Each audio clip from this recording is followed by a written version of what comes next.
ಬಾಣಂತಿಯರಿಗೆ ಯಾವ ರೀತಿ ಆದಂಗೆ ಆ ರೀತಿ ಮಾಡಿಕೊಡೋಕ್ಕಾಗಲ್ಲ ಅಡುಗೆನ. ಅದಕ್ಕೆ ಆದಂಥ ಪದ್ಧತಿಗಳಿದೆ. ಕಬಾಬ್ ತಿನ್ನಬೇಕಾದ್ರೆ ಹಂಗಾದ್ರಂಗೆ ತಿನ್ನೋಕ್ಕಾಗಲ್ಲ. ಬೆಳ್ಳುಳ್ಳಿ ಹಾಕ್ಕೊಂಡಿದ್ದೀವಿ, ಸ್ವಲ್ಪ ಶುಂಠಿ ಹಾಕ್ಕೊಂಡಿದ್ದೀವಿ, ಒಂದು ಮೆಣಸಿಕಾಯಿ ಹಾಕ್ಕೊಂಡಿದ್ದೀವಿ. ಒಂದು ಸಾಕಾಗಲ್ಲ, ಎರಡು ಮೆಣಸಿಕಾಯಿ ಹಾಕ್ಕೊಳ್ಳಿ. ನಾನು ಇಲ್ಲಿ ಒಂದು ಹಾಕ್ಕೊಂಡಿದ್ದೀನಿ ಮಕ್ಕಳು ತಿನ್ನೋದ್ರಿಂದ. ಗರಂ ಮಸಾಲ, ಧನಿಯಾ ಪುಡಿ, ಅರಿಶಿಣ ಹಾಕ್ಕೊಂಡಿದ್ದೀನಿ.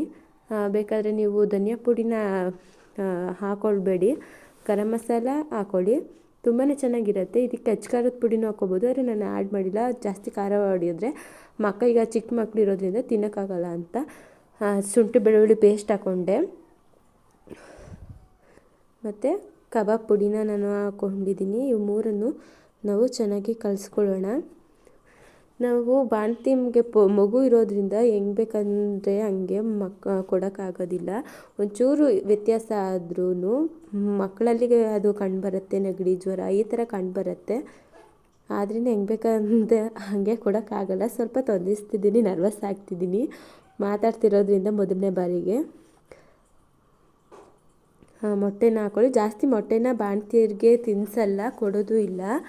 ಆದರೆ 2 ತಿಂಗಳಾಗಿರೋದ್ರಿಂದ ನಾನು ಮೊಟ್ಟೆನ ಹಾಕ್ಕೊಡ್ತಿದ್ದೀನಿ. ಇಲ್ಲದೆ ಹೋದರೆ ನಾವು ಎಣ್ಣೆಯಲ್ಲಿ ಸಹ ಕಲಿಸ್ಕೊಳ್ಬೋದು. ಇದಕ್ಕೆ ನಿಂಬೆ ಹುಳಿ ಪದಾರ್ಥ ಅಲ್ಲಿ ಏನೂ ಹಾಕ್ಕೊಳ್ಬಾರ್ದು, ಮೊಸರಾಗಲಿ ಹಾಕ್ಕೊಳ್ಬಾರ್ದು. ಇದನ್ನು ಯಾಕೆ ಹಾಕ್ಕೊಳ್ಬಾರ್ದು ಅಂತ ನಾನು ಲಾಸ್ಟಲ್ಲಿ ಹೇಳ್ತೀನಿ. ನೋಡಿ, ಈ ಥರ ಗಂಟಿಲ್ಲದೆ ಕಲಿಸ್ಕೊಡಿ. ಈಗ ಚಿಕನ್ನ ನಾವು ಸೇರಿಸ್ಕೊಳ್ಳೋಣ, ಎಲ್ಲನೂ ಕಲಿಸ್ಕೊಳ್ಳೋಣ.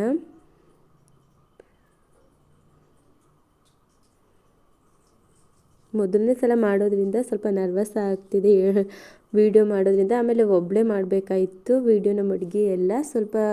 ಏನು ಮಿಸ್ಟೇಕ್ ಇದ್ದರೂ ಮೊದಲನೇ ಸಲ ಅಲ್ವಾ. ನೋಡಿ, ಈ ರೀತಿ ಎಣ್ಣೆ ಬಿಟ್ಕೊಂಡು ಸ್ವಲ್ಪನೇ ಎಣ್ಣೆ ಬಿಡಿ, ಜಾಸ್ತಿ ಬಿಡೋಕ್ಕೆ ಹೋಗಬೇಡಿ, ಅದರಲ್ಲೇ ಬೇಯಿಸ್ಕೊಳ್ಳಿ. ಜಾಸ್ತಿ ಉರಿ ಕೊಡಬೇಡಿ, ಕಡಿಮೆನೇ ಉರಿ ಕೊಡಿ. ಜಾಸ್ತಿ ಉರಿ ಕೊಟ್ಟರೆ ಮೇಲೆಲ್ಲ ಬೆಂದಿರುತ್ತೆ, ಒಳಗೆ ಬೆಂದೇ ಇರಲ್ಲ, ಬೆಂಡು ಥರ ಇರುತ್ತೆ, ಬೆಂದಿರಲ್ಲ ಜಾಸ್ತಿ. ಆಮೇಲೆ ಈ ಥರ ಜಾಸ್ತಿ ಎಣ್ಣೆನೂ ಬಿಡೋಕ್ಕೆ ಹೋಗಬೇಡಿ. ಒಳಗಡೆ ಪೀಸ್ ಏನಾದ್ರು ಮುರಿದ್ರೆ ಒಳಗಡೆನೂ ಅದೇ ರಸ ಬರುತ್ತೆ. ಸೊ ಅದರಿಂದ ಒಸಿ ಎಣ್ಣೆ ಬಿಡಿ. ಪೀಸ್ಗಳನ್ನ ಹಾಗೆ ಹೊರಳಿಸ್ತಾ ಇದ್ದರೆ ಅವು ಚೆನ್ನಾಗಿ ಬೇಯ್ತವೆ. ನೋಡಿ, ಈ ಥರ ಜಾಸ್ತಿ ಎಣ್ಣೆನಂತೂ ಹಾಕೋಕ್ಕೆ ಹೋಗಬೇಡಿ. ಎಣ್ಣೆ ಪೀಸ್ ಒಳಗೆಲ್ಲ ಬರುತ್ತೆ, ಆಮೇಲೆ ದೇಹಕ್ಕೂ ಒಳ್ಳೆಯದಲ್ಲ ಅದು. ಹೆಂಗೆ ಮಾಡಿದ್ದೀನಿ ಅದೇ ರೀತಿ ತೋರಿಸ್ತಿದ್ದೀನಿ. ಯಾವ ಕಲರು ಆ್ಯಡ್ ಮಾಡಿಲ್ಲ, ಏನೂ ಆ್ಯಡ್ ಮಾಡಿಲ್ಲ. ಹಾಕ್ಕೊಂಡಿದ್ದು ಒಂದು ಮೆಣಸಿಕಾಯಿ, ಮಕ್ಕಳಿದ್ದಾರೆ ಅನ್ನೋ ಕಾರಣಕ್ಕೆ. ನೀವು ಸ್ವಲ್ಪ ಜಾಸ್ತಿನೇ ಹಾಕೋತೀನಿ ಅಂದರೆ 1-2 ಹಾಕ್ಕೊಳ್ಳಿ. ಚಿಲ್ಲಿ ಪೌಡರ್ನೂ ಹಾಕ್ಕೊಳ್ಬೋದು, ತುಂಬಾ ಚೆನ್ನಾಗಿರುತ್ತೆ. ಆದರೆ ಜಾಸ್ತಿ ಖಾರ ಬೇಡ ಅನ್ನೋದ್ರಿಂದ ನಾನು ಜಾಸ್ತಿ ಹಾಕ್ಕೊಂಡಿಲ್ಲ. ನೋಡಿ, ಈ ರೀತಿ ಚೆನ್ನಾಗಿ ಕ್ರಿಸ್ಪಿಯಾಗಿ ಬರುತ್ತೆ. ಆ ಕಬಾಬ್ನು ಕೂಡ ತಿನ್ಬೋದು, ಆದರೆ ಎಲ್ಲನೂ ಹಾಕ್ಕೊಂಡು ತಿನ್ನೋಕ್ಕಾಗಲ್ಲ, ಯಾಕಂದರೆ ಮಗು ಇರೋದ್ರಿಂದ ಅವಾಯ್ಡ್ ಮಾಡಬೇಕಾಗತ್ತೆ. ಬಾಣಂತಿ ಟಿಪ್ಸ್ ಕೊಡೋದಿದ್ರೆ ಅದೇ ಮೊದಲೇ ಹೇಳ್ದಾಗೆ ನಾನು ಟಿಪ್ಸ್ ಕೊಡೋದಾದರೆ ಕೆಲವೊಂದನ್ನು ತಿನ್ನಬಾರ್ದು ಅಂತಾರೆ. ಮೊದಲೇ ಹೇಳ್ದಾಗೆ ನಾನು ಆಲ್ರೆಡಿ ಹೇಳಿದ್ದೀನಿ.